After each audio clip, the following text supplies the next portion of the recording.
I think just it's important for me to express and share these things as someone who isn't fully like 100% sure. There's a lot of people out there that are Christians that are 100% sure, that just know. And that's really cool. And I admire that. They can just jump into faith and just believe. But I know there's a lot of people out there that are like me who I can't just switch that. I can't. It's weird. I don't know. I don't understand how people do it. So I've had some pretty nutty experiences with God. I'd like to share them, and then maybe I'll talk about kind of what I do believe and whatnot. We'll get into that. So, yeah. First of all, I kind of was going through this period maybe a couple years ago where I felt like I had no natural gifts, and I was like, oh yeah. Man, everything I got, I worked hard for. Son, I've been on that grind. Like I was like David Goggins' ass. And then, like, literally, as I was just opening the fridge to get something to eat, boom, into my head just popped Corinthians 4, verse 7, which pretty much just talks about, like, you act as though these gifts you've been given you have not received. Like, you're boasting about something, but you've been given it. So shut up, dude. And that hit me like crazy because at that time, I wasn't even reading the Bible at all. So I had no idea about Corinthians. I didn't even know if there was Corinthians 4, verse 7. I had no idea. But that literally, Corinthians 4, verse 7, those words popped into my head, and then I went and read it, which was just crazy. I can't explain that. Like, I have an internal monologue, like people probably, a lot of you do. Some people don't, which is quite interesting. But so I'm very aware of my own thoughts, and that was something that wasn't my own thought. It just came into my head. Really interesting, real crazy. So that's the first one.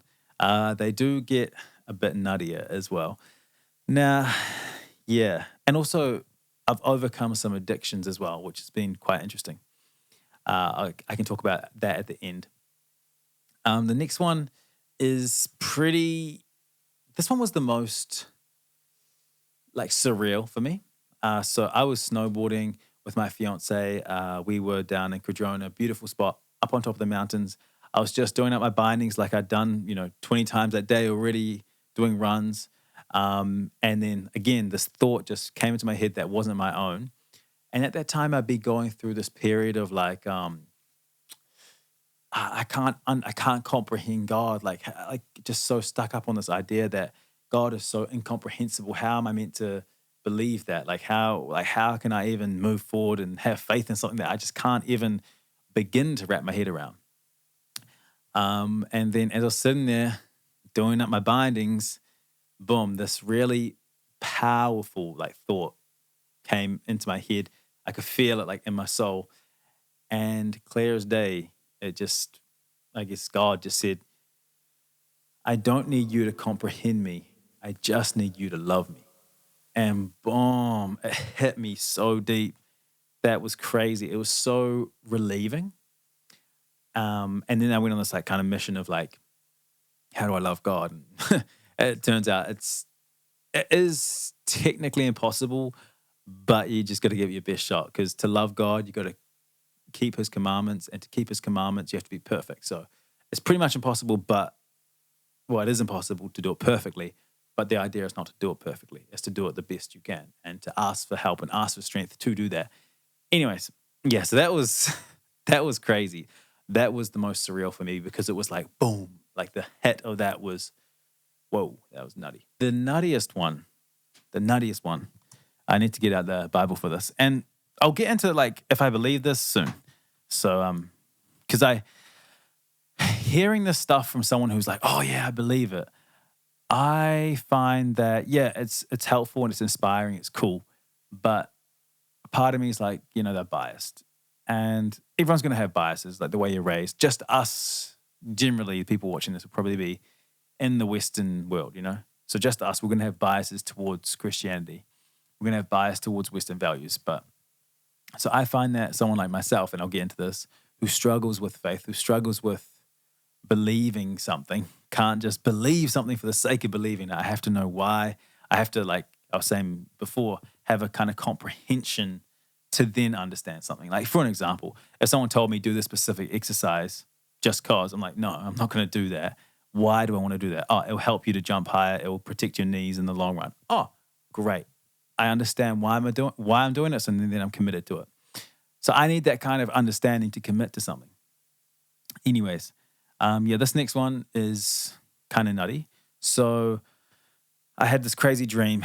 I'll cut it short. A lot of stuff happened in it, but in the end, I was running away from this like scary monster, and I found refuge in this desert, up a rickety ladder. I was really scared, holding on top of it in a storm. These people eventually came and saved me. It turns out that ladder was bang on the border of two countries. Don't know if that's significant in any way. Then these people eventually took me to a, it's funny talking about snowboarding, to like a skiing hut. And they were all just gathered around the Bible saying Isaiah 45 over and over again. And so I woke up and I was like, whoa. Like in the morning, it's like, whoa, recorded my dream on a voice recorder. I was like, what? Isaiah 45, man, I got to check that out.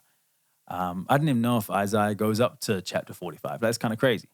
Anyway, I opened up the Bible, and sure enough, Isaiah does go to chapter 45.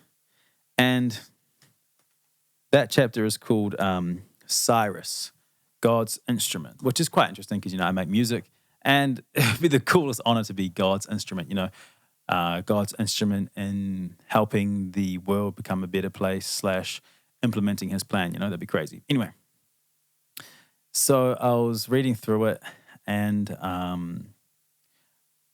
Isaiah 45, then I got to Isaiah 45 verses 4 and 5, which just, when I read it, I was just bawling my eyes out. It just hit me like deep in my spirit. Because my name's Jacob, by the way. So I go by the Encouragement Kid, but my real government name is Jacob. And it says, for Jacob, my servant's sake, and Israel, my elect, I have even called you by your name. I have named you, though you have not known me. I am the Lord, there is no other. There is no God beside me. I will gird you, though you have not known me. This is crazy because, I've been going through this struggle of not knowing who the true creator of the universe is. Like, I believe that a creator created the universe. But I've been going through this massive struggle of who is it? And I've been hung up on that. I've been thinking man, if I don't know, I'm screwed, Reading that was so comforting. First of all, use my name, which was crazy. Didn't expect that because I know nothing about the book of Isaiah prior. I still don't really know much. I've read it a couple times now, but still. So use my name and said I will prepare you, so gird you. I will prepare you, though you have not known me. I've called you by your name, though you have not even known me. It was man, I got a plan for you, even if you don't know me.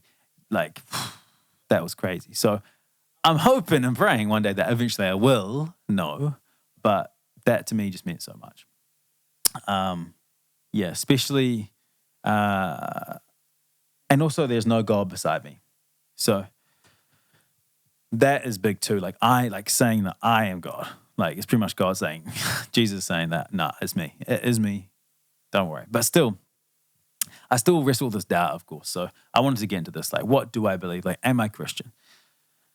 By some people's standards, maybe. Because I'll put it like this. If Jesus is who he says he is, the way, the truth, the life, the son of the true creator of the universe, then yes, of course I accept him. Of course I'd follow him. It'd be silly not to, right? But I don't know if that's enough. However, I've changed my life a lot since these experiences. Even beforehand, I was still living pretty good. But since this, I've been getting more and more I guess you say in tune, or trying to do the right thing, trying to follow God the way that Jesus did, which is living perfectly, which I can't do. And I'm far from that. I'm not saying that, but I have a desire now to do that. I have, it's hard to explain. For an example, I used to bite my nails, and then I just kind of figured one day, man, that might be making me get more colds and get sick. And I've been biting my nails for 27 years, my whole life. Boom, stopped overnight, just stopped, done. Same thing happened with, I was doing Uber Eats, and I was kind of playing the Uber Eats system a little bit just to get some more money. And I did actually get caught once, and I was like, oh, that's not good, But then I kept kind of doing it anyway. But then, I just felt so strong in my spirit, like, don't lie, like, you're lying, don't lie, don't ever lie. I was like, oof, man, okay. Stop doing that as well. Even though it was making me more money each week, made it harder to get by, but stop doing that. I've stopped working at Uber Eats now, so it's not like a temptation anymore. But I clean stopped that as well. Didn't do it ever again. There's been a few other things as well. Swearing, like I used to swear a lot, and I try my hardest not to. Every now and then I'll slip up. It's very easy to slip up, but yeah, I felt like something that was really important for me to stop doing, and especially in my music. So you'll see now, like none of my recent songs since I think the song Dark Magician, since then, none of them have swearing at all. When I hear myself swear in music, my old music, I'm like, ugh, gross. I got to actually change some songs that I really like that just have some swear words in them. Um, yeah. A couple other things did happen, but for the sake of this video, I'll just leave it there. Maybe I'll make another video on some other things. But yeah, I think just it's important for me to express and share these things as someone who isn't fully like 100% sure. You know, there's a lot of people out there that are Christians that are 100% sure, that just know. And that's really cool. And I admire that. They can just jump into faith and just believe. But I know there's a lot of people out there that are like me who I can't just switch that. I can't. It's weird. I don't know. I don't understand how people do it. It's like when people just following the government and the government says something crazy, like, you know, put this medicine into your body, put this drug into your body because we said so. And no, don't research it. Just do it. And people just do it. Me, again, being that person who's asking questions, I can't just do that. I have to know why. I have to investigate. I have to find out for myself. So that's kind of where I am at the moment. I'm finding out for myself. Some people say I am Christian. Some people say I'm not. Who cares? The point is I'm trying to and successfully developing a relationship with the creator of the universe, which I think is very important. Now, I think it is hard sometimes because I think you need a lot of guidance with that, because you can get, I believe there's evil and good, right? And the evil forces will try to trick you. Just what they do. So in my life, one thing I haven't really had with my music, with working out, with anything really, is a mentor that I can consistently rely on. But with God, there is my mum, my brother. They're very helpful. They're very open to my questions. For the most part, receptive of it. And that I'm thankful for that, because I feel like, you know, I was getting caught in some traps, like manifesting, for example. Very popular, people, you know, love it. But, you know, I grown to learn that, you know, if there is a creator of the universe and they have a plan, he has a plan, and you're trying to will and bend reality to your liking, if it's not in his plan, then you're doing the opposite of his plan, right? Which is siding with the enemy. And it doesn't seem like that. It's very subtle. I was getting caught in that for sure. Now I've changed my perspective from, I'm not going to manifest, I'm just going to trust God. So for me in my life, obviously I love music. I love making music. I want to make it to the level where I can support my friends, family, be that person impacting people's lives in a positive way. But doing it on God's way. You know, if God wills it, it's going to happen. If he doesn't, it won't. And it actually gave me so much peace. It's like, okay, well, whatever God's plan is, I'm just going to work hard at what I think is correct. And I don't know it, but I'm just going to work as hard as I can on what I think is correct, working towards my dreams, and at the same time, just trying my best to follow God. And those two things, I think, I don't know, they've just given me so much confidence in life. I was really so confident before. I'm even more confident now. Like, it's just ridiculous at this point. So I don't know what to say, but I just wanted to share that. A lot of blabbing on, a lot of stuff that maybe didn't make sense, but I really hope that someone gets some value out of this. If not me, I will, as I look back on it in 5 years or something and kind of see where I was at spiritually. So yeah, thanks for tuning in. Shout out my friend Jake. He's another one of those spiritual mentors that is amazing. Shout out my mom, shout out Brendan, and shout out God. So I just got finished filming the video where I talk about my experiences with God. Crazy, I was just listening to some unreleased music that I'm working on. And it hit me when I was listening to this, the importance of why, when God was telling me, don't lie ever, is because, I have to be, if I am to become someone that, is potentially going to be looked up to, I people have to be able to rely on my word, It's just a must. And this just hit me. I don't know. You probably can't hear the lyrics that well, but I'm going to give you a little snippet. This is at the very end of the video. No one's watching this anyway, so. I'm a little afraid to say it now. Keep my tongue from evil, so I can't lay it down. No, I can't falter now. I gotta hold it down. I can't falter now. I gotta hold it down. I can't falter. Gotta hold it. I can't falter now. Gotta hold it down. But I wasn't gifted, but it's very obvious, like shifty and corrupt lobbyists, and you can always